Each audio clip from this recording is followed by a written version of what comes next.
I want to introduce Kathy Weinkoff from New Jersey School Board. She's going to be leading our session tonight. And I'd also like to recognize Mrs. Allison Friedman, our board president, and Ms. Kizzy Osborne, our board member, and Annette Ascoli, our other new board member. So welcome to our board members here tonight, and thank you for our teachers and admin coming out as well. So we're going to start by showing you our strategic planning video. You'll see a lot of faces in the room in the video tonight, and then we're going to get into our presentation.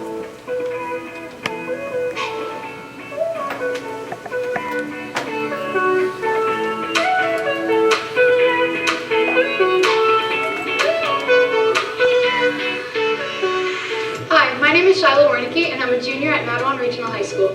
Hi, my name is Brendan Deal, and I'm a junior from Mattawan Regional High School. Hi, my name is Isabella Scorzelli, and I'm a junior at Mattawan Regional High School. Hi, I'm Charlie Russell from Woodard Elementary School, and I'm in the 5th grade. Hi, my name is Sarah Ivy-Worthenat, and I'm a junior here at Mattawan Regional High School. Hi, my name is Christopher Costello, and I'm a junior at Mattawan Regional High School. Hi, I'm Nelida Perez. I'm the Assistant Superintendent for Special Services and Programs. Do you want to be involved in your child's educational experience? Are there new opportunities that you would like to see available for students in the Mattawan-Aberdeen Regional School District? Are you happy with the opportunities and direction the district is going in? Would you like to see more of that continue? Are you unhappy with some aspects or have ideas for change? Want to learn more about the strategic planning process? Please join us on December 11th or the 12th at 7 p.m. at Mattawan High School. Be sure to mark your calendars to learn more. Hello, I'm Mona Tobia, Director of Curriculum and Instruction, Pre-K through 5. Hello, I'm Alfred Rosdale, Director of Curriculum Instruction for grades 6 through 12. Hi, I'm Mike Liebman, Director of Personnel. Hi, I'm John Bombardier, Assistant Superintendent for Curriculum and Instruction. Hi, I'm Anthony Peters, 12th grader here at Mattawan Regional High School. Hi, I'm Anthony Fosun, 12th grader here at Mattawan Regional High School. Please mark your calendar for March 20th and March 21st as we bring our school community together for our strategic planning conference. Working as a team, we will collaborate to make sure we find out where we are as a district, and then we'll plan for the next 5 years of development as a school district and community.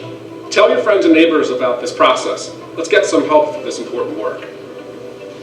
Your active involvement will drive the Mattawan-Aberdeen Regional School District forward for the next 5 years. For more information and updates, please check our website at marsd.org. See you at Strategic Planning! See you all here tonight. Thank you for coming. Right into our PowerPoint.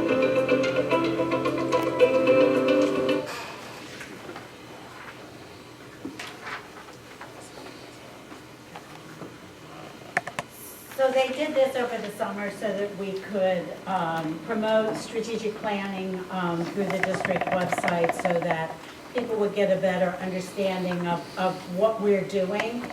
This is a renewal of the strategic plan that we completed 4 years ago.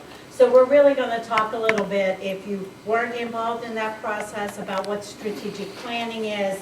John's going to talk about, excuse me, the outcomes from that previous strategic plan. We'll talk about some advantages and how the most important part is how you can be part of the process, because we would really like to have as many stakeholders involved in the process as possible. So strategic planning is really creating an organization-wide mission and vision for the school district to use moving forward. Strategic plan involves, as we said, a lot of members from your community, not just your staff members, not just administrators, not just board members, but we want parents, we want non-parents, we want all stakeholders here involved. The most important people we want involved also are the students here in the district. And then once we come together, that will give us direction for the next 3 to 5 years for where the district is going to go. Strategic planning, just so you know, by bringing the community in, this is really the only opportunity that you as stakeholders have to provide direction into or where you would like to see the district go over these next 3 to 5 years.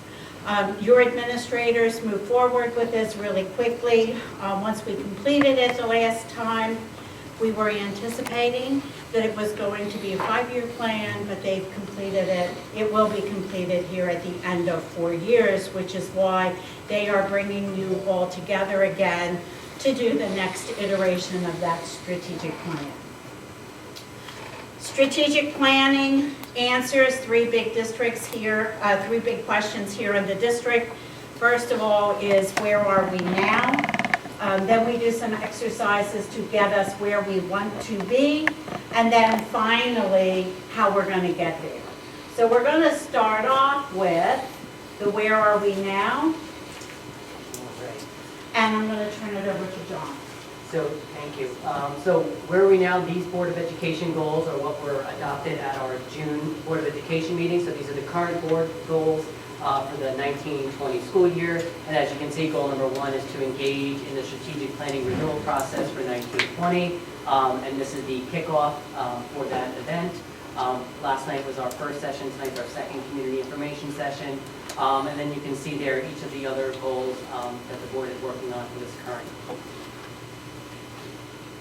So out of our last strategic planning process, we ended up with, and you're going to be involved in that March planning weekend, overarching goals and objectives. So as a result of the 2016 strategic planning process, we ended up with a goal area focusing on curriculum instruction, and then within that overarching area, we have a goal to increase achievement, develop and implement meaningful and targeted professional development, enhancing district-wide technology.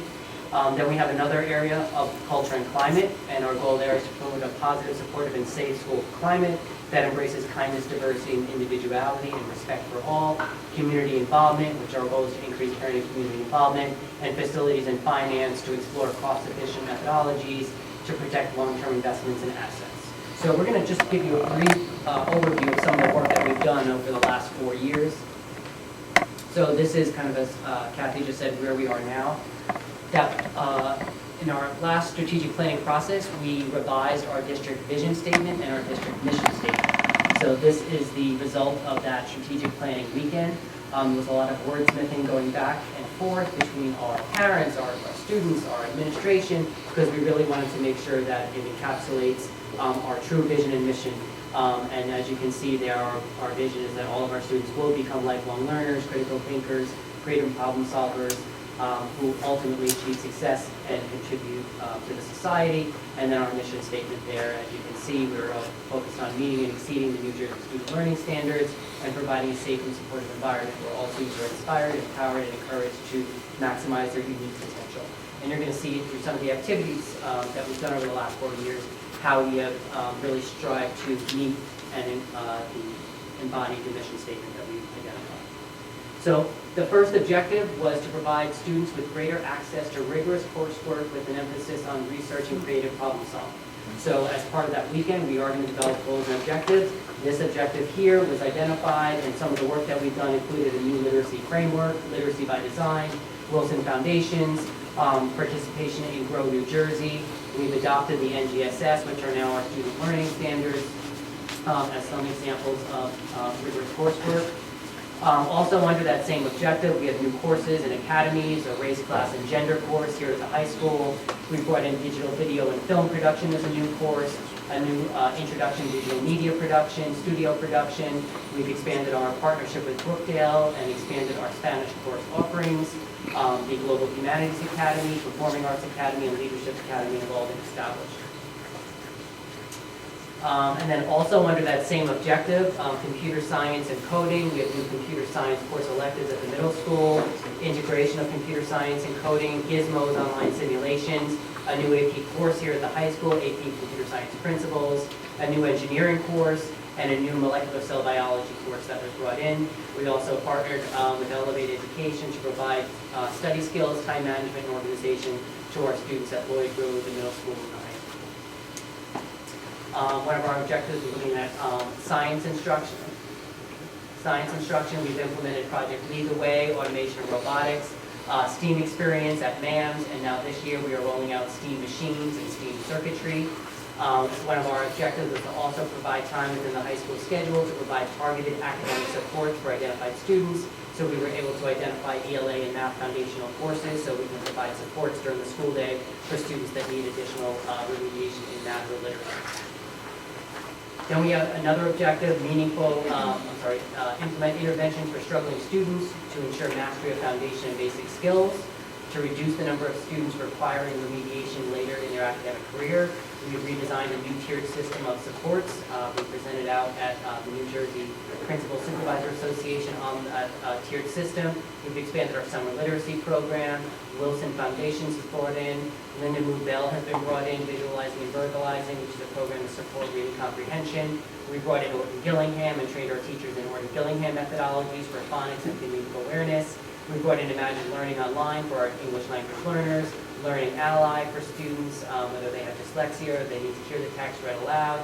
We've trained over 200 staff members in sheltered English instruction, which is one of our goals as a district to promote Tier 1 interventions and Tier 1 strategies. And we've adopted Reflex Math to promote fact fluency and automation. So you can see a lot there just around academic supports. Opportunities for students to explore their personal passions was another objective developed. So we have implemented Genius Hour projects. We trained our media specialist in implementing Genius Hour. We've expanded STEAM clubs and electives. We are implementing speech and debate at Lloyd Road in the middle school this year as a filter up to the high school. We have participation in engineering club, peer buddies, literacy club at Ravine Drive, music, chorus, library, gardening club, STEAM clubs that has started this year. MAMS has submitted a proposal for e-gaming. Another objective was providing embedded support for library media specialists, and we were able to do that through our STEM coach that we had at the time, which was excellent. Another objective was to provide all students with 21st century college and career technical education opportunities. So within that objective over the last 4 years, you can see some of the work that we've done. Husky Twilight, college and career fairs, social skills training, Navions at the middle school and the high school. We are partnering now with Rutgers and Rowan and Brookdale to give our students at the high school the opportunity to graduate with college credits. We've expanded community-based instruction. We've offered career and technical education pathways. We have brought in tomorrow's teachers for our high school students that are pursuing the field of education. And we've expanded and enhanced our high school career academies. And then looking at another objective that was developed in the last process, that was to provide targeted professional development for elementary literacy interventionists, focused on literacy and math interventions. So a lot of that overlaps to the other goal to provide supports. Linda Bell, Orton Gillingham, High Scope. We've now brought in Tools of the Mind curriculum to our preschool, scoring calibration, each of those identified as a support for our students. And then continuing on with PD, there could probably be many more slides, but I'm not going to read each one. But these are examples of additional professional development that we brought in for teachers from the 2015 to 2018 school year.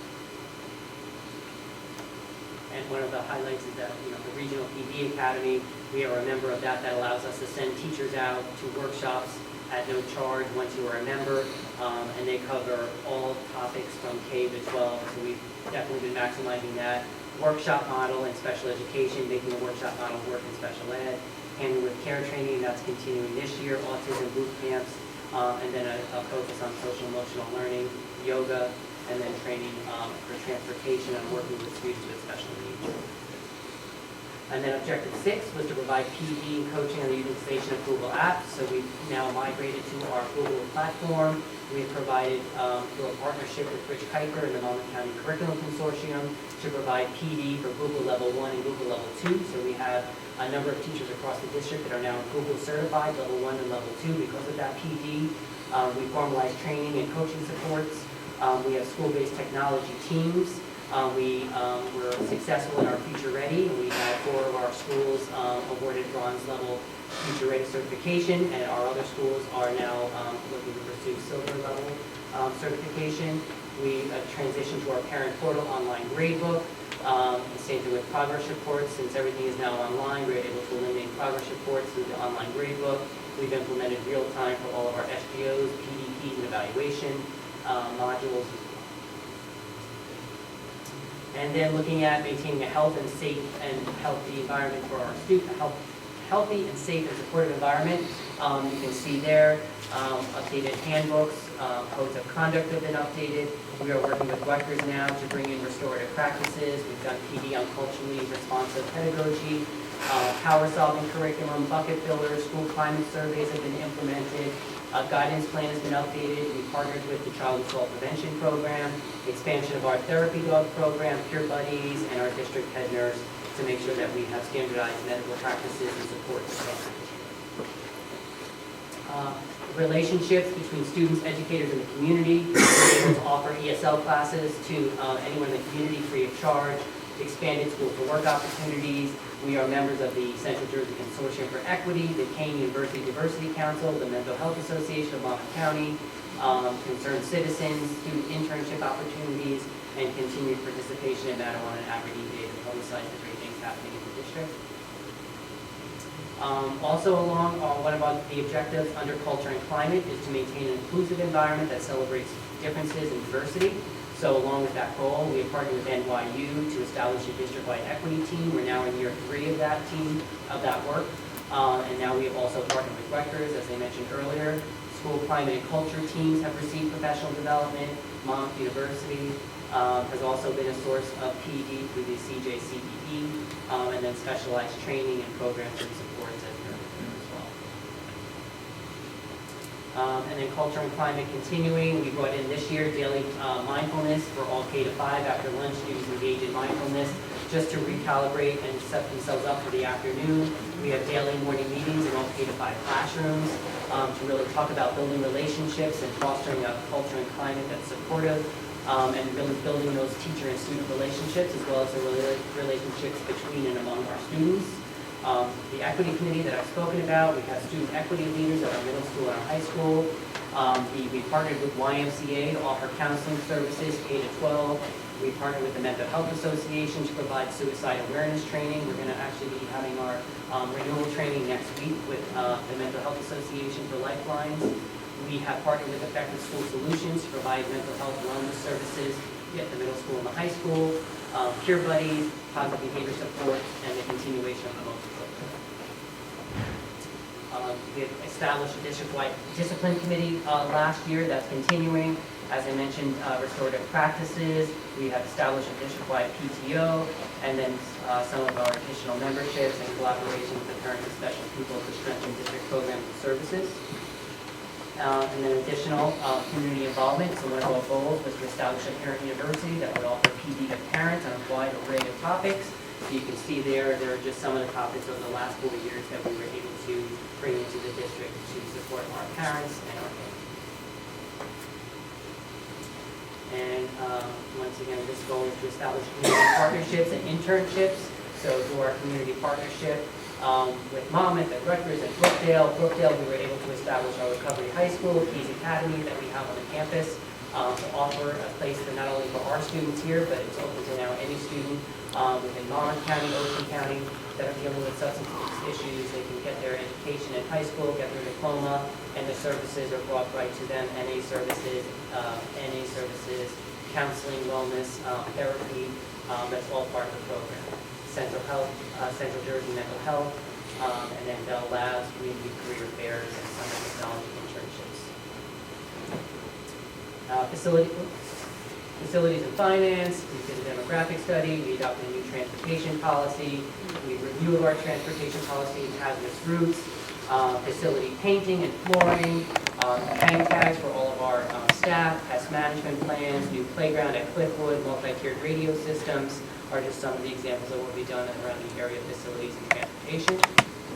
Finance, we've developed annual budgets with support from the board, reduction in dental premiums, food services, 5-year copy leases. You can see there are additional examples of some of the work that we've done around to be fiscally responsible in finance. Under operations and maintenance, we have now centralized registration, so all student registrations now are at central office. We have one person implementing that process to ensure consistency. District security has been enhanced. As you know, we have new district security vestibules in each school. as some examples of operational maintenance. And then personnel, you can see there we have some examples. Our district equity plan submitted to the DOE for the last 4 years. We've trained staff members to handle with care.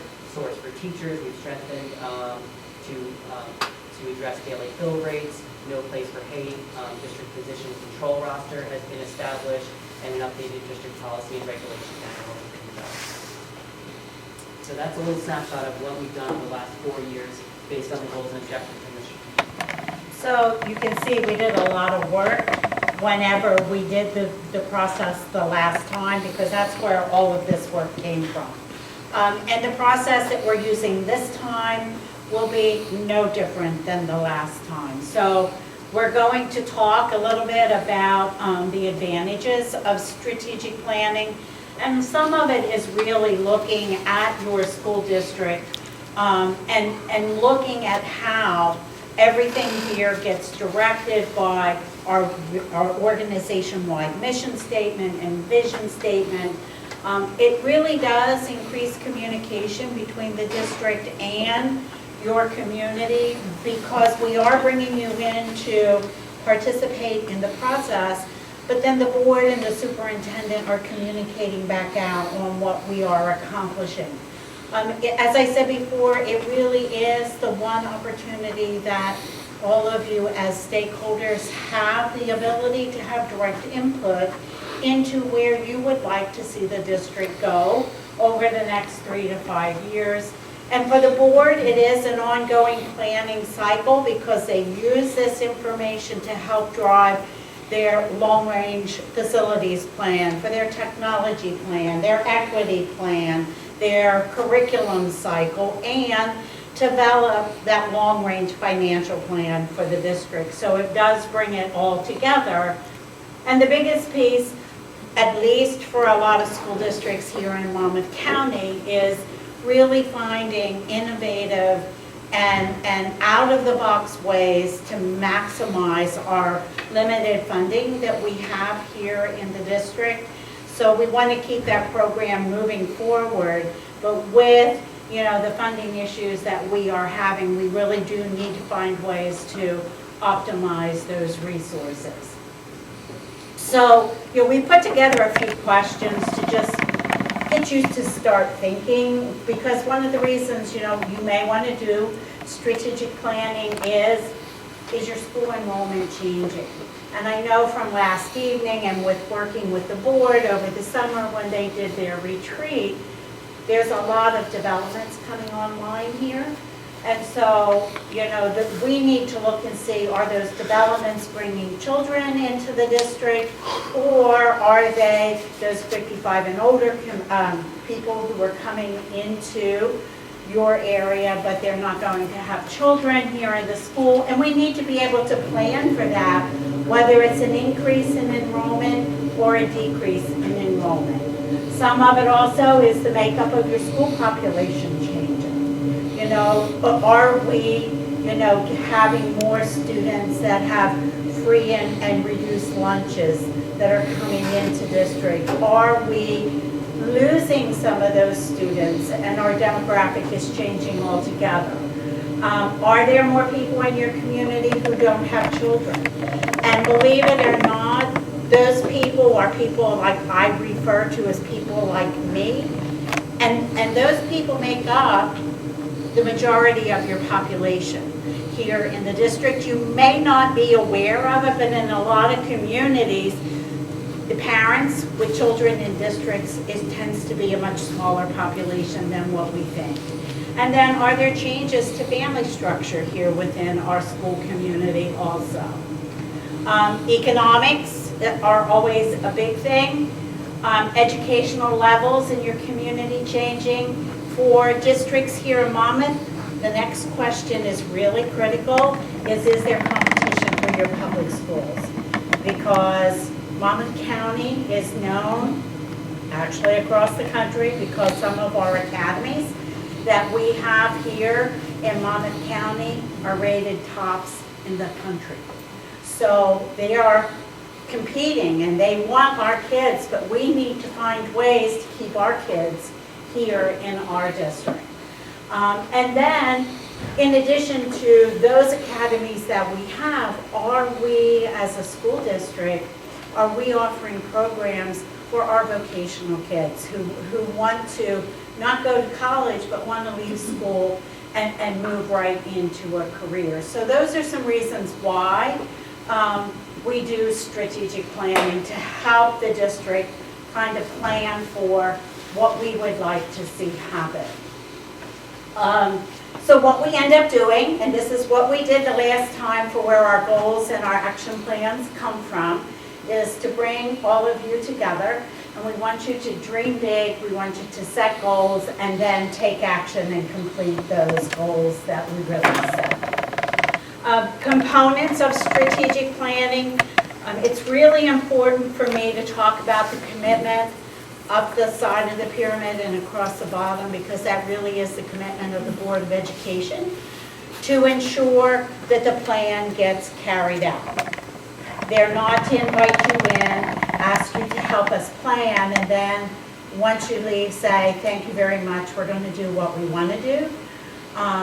They are committed to ensuring that the plan gets carried out, and this board did a terrific job with that, and making sure that that always was in the forefront of the work that they did.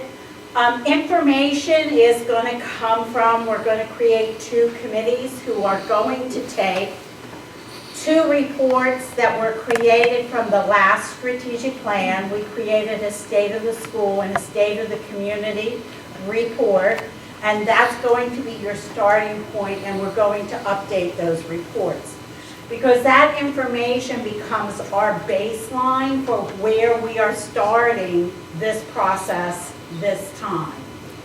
Then we're going to come together, if you could just go back to, we're going to come together on that weekend, and we will talk about what you as stakeholders feel are strengths and challenges of the district.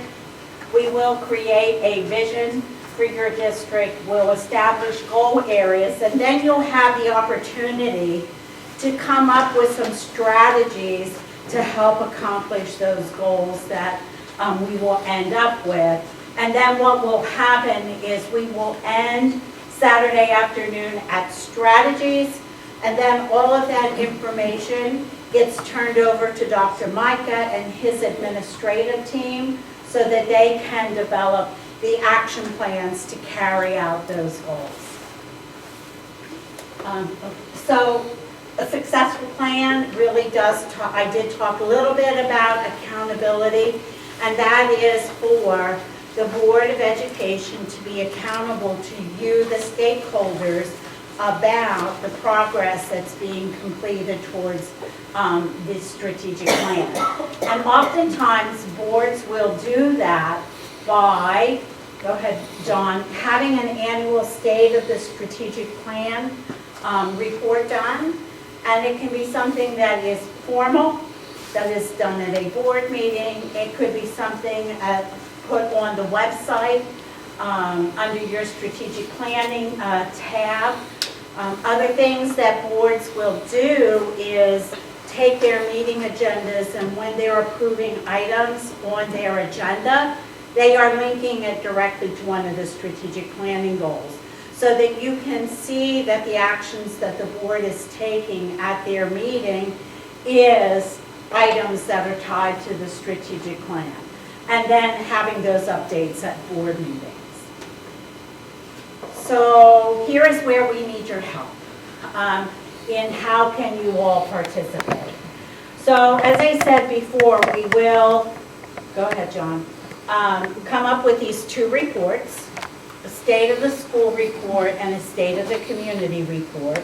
And as I said, we already have the ones from the last time, so what those 2 committees will do is look at the report and then just update the numbers that are contained within that report.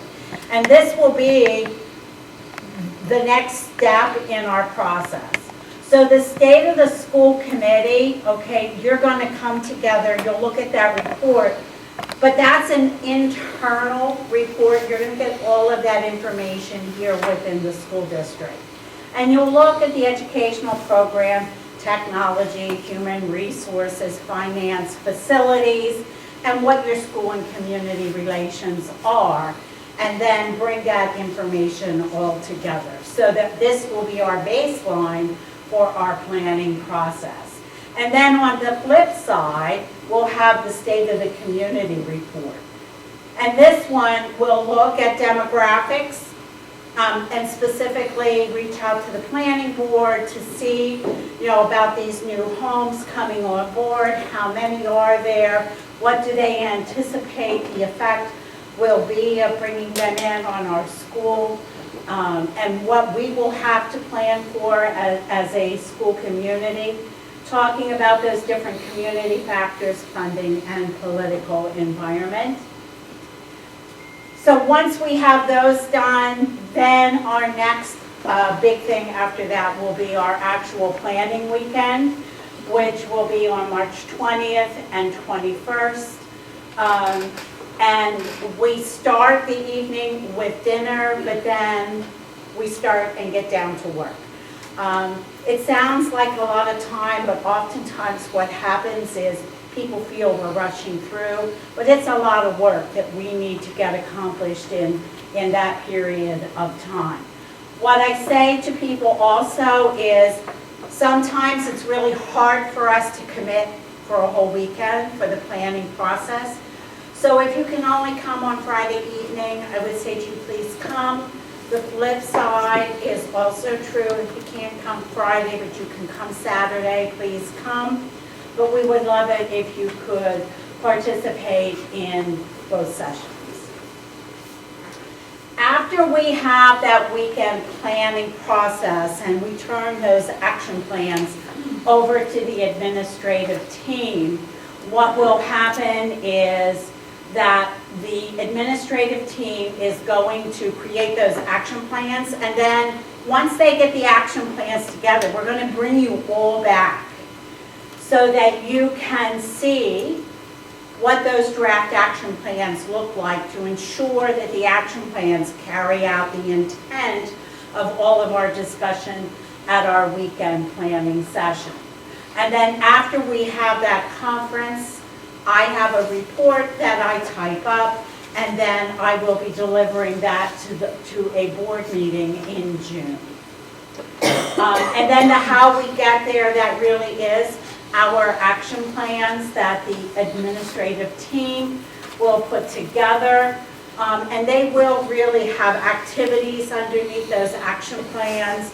They will indicate who here in the district is responsible for carrying out that activity, what resources are tied to the activity, and then timelines when they expect to see have it carried out, and then indicators of success so that we know whether they have accomplished a particular action.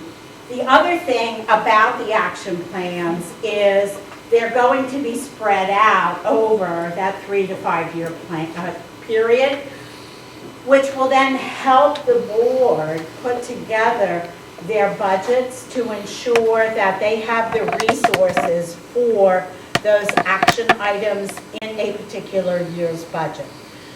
Some things that we end up may have a high cost attached to them, so that that action gets backloaded into the strategic plan so that the board can begin to put money aside so that that particular action can be completed.